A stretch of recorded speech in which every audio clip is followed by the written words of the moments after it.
A few weeks ago, I was in Flagstaff, Arizona, and I visited the pictured Grand Canyon Brewing and Distillery, and I hit upon the most interesting directory success story that I've seen yet. Okay, so as I approached the door to enter this distillery, there was a little sticker, just on the door there that said to sign up for the Flagstaff, I think it was called Brewery Trail Passport. And I was like, oh, I wonder what that is.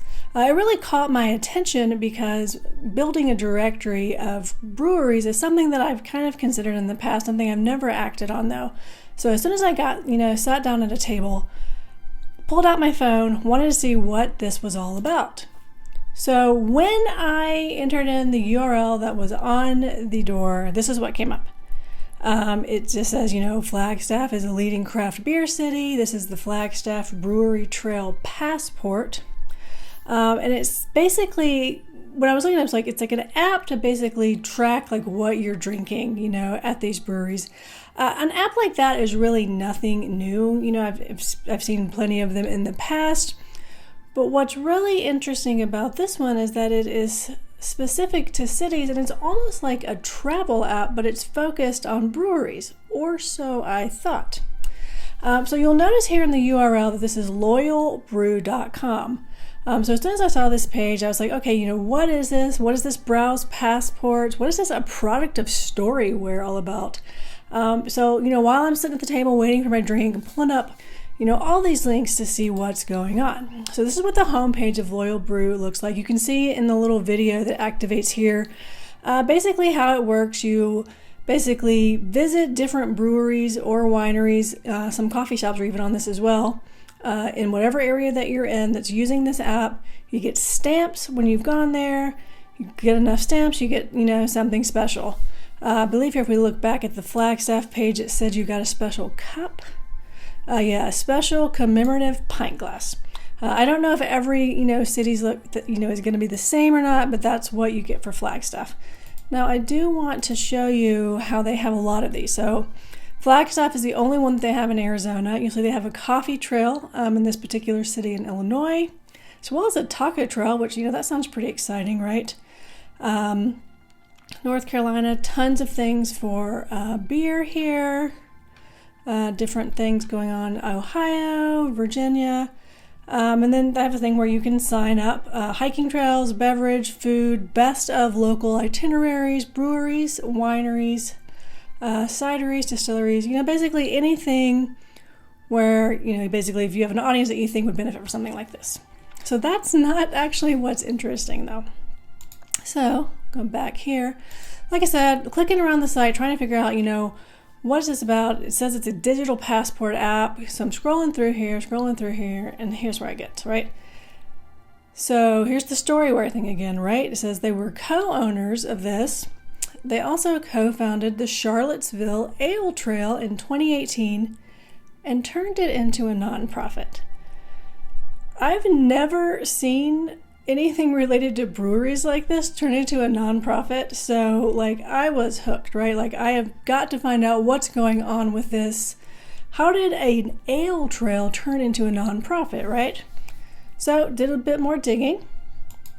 So here on the Charlottesville Ale Trail website actually talks about, what happened here and why. How did it end up, turning into a nonprofit? So what started out is this digital agency called Storyware decided to make a website called Charlottesville.beer because they were in Charlottesville, Virginia. Now I've looked on the Wayback Machine. Unfortunately, there are no captures of what this website looked like. Did all kinds of, digging on the internet. It seemed to just be basically a directory site, right? A directory site of basically the breweries in Charlottesville, little map, things like that to show you how you could get there, which is very similar to what they're doing now with the Ale Trail. Basically, they renamed it because someone in the local city there, it kind of caught their attention. They came together with these two guys at Storyware and they turned it into a nonprofit. They got grants to actually, do this. How great would that be, right? Say you love beer, you're making this website. that's essentially just a directory of all the local breweries. The city loves what you're doing. They help you turn it into a nonprofit, and you get grants. Like, how awesome is that? So I couldn't believe that something as simple as a directory of breweries, turned into something like this. This is just a story where a homepage is showing you that these guys, they're just a digital agency, right? They're not focused on SEO.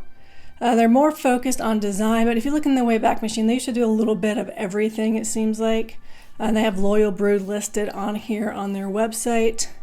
They also have the Charlottesville Ale Trail on their site as a successful case study. If you just scroll down here, so you can see just the little map that they made, for it. So it's super simple.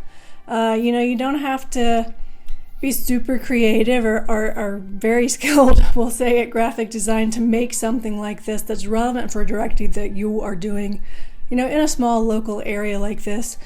So what I love about this is I love that these guys were able to take something so simple, just a directory site, and turn it into a nonprofit. And obviously it's turned into something so much bigger than that, right? Because, now they've got this app, this Loyal Brew Passport, they're working with, all these different businesses, in all of these different cities. So this is basically the most insane thing I've seen when we go from a small directory site to something so much bigger. And most of us, when we're starting directory sites, we're thinking about monetization. We're thinking about things like display ads, maybe selling premium listings, things like that. This is something that's so much bigger than that, so this is something that you need to be thinking about as you're doing directory sites. Is this something I could turn into an app or something else? Basically go beyond what you're thinking, right now for your directory sites, because this is the kind of stuff that you can turn it into. These just two guys in Charlottesville, Virginia, passionate about local beer, and now they've turned it into this. So I just think that's really interesting to see what you can do. I'm assuming that their first, directory site, that beer site in Charlottesville, was well executed in order for it to attract, the people who are, from the local there, the city there, and everything like that. But anyways, it's a super interesting story. I basically recommend that you check out, this Local Brew site, especially if you are doing, any type of directory site, in any of these locations on the same topics that they have this, their passports on. I may give you some ideas, may also help you basically as you're doing your data enrichment and things like that for your listing pages. But yeah, I just want to show you this because I thought it was really cool to show that something, just a very small, simple directory site could be something super successful like this. I hope you enjoyed this video. If you did, go ahead and leave me a comment below and let me know. And I'll keep looking for stories like this to see if I can find any more really interesting success stories for directory websites. Thanks for watching.